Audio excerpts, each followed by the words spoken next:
પી Q R ના પગારનો ગુણોત્તર 2:3:5 છે. પી ગુણોત્તર ક્યુ ગુણોત્તર આર એટલે ત્રણ મિત્રના પગારનો ગુણોત્તર 2:3:5 આપેલો છે. પછી શું કીધું છે કે જો તેના પગારમાં અનુક્રમે 15%, 10% અને 20%નો વધારો થાય તો તેના નવા પગારનો ગુણોત્તર શોધો. તો હવે અહીં એવું માની લઈએ કે પી ક્યુ આર વચ્ચે 100 રૂપિયા વેચવામાં આવે છે.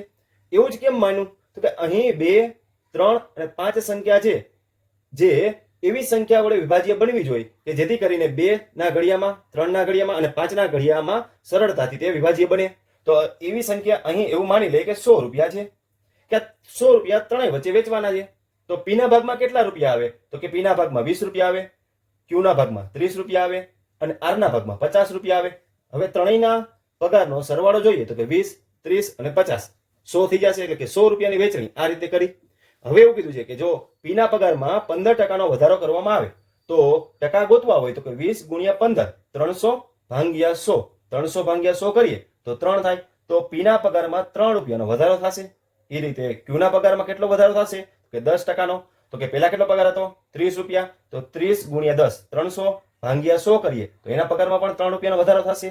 એ જ રીતે આરના પગારની અંદર જોઈએ તો કે આરના પગારની અંદર 20% વધારો થાય છે. તો કે 50 ગુણ્યા 20 1000 થાય.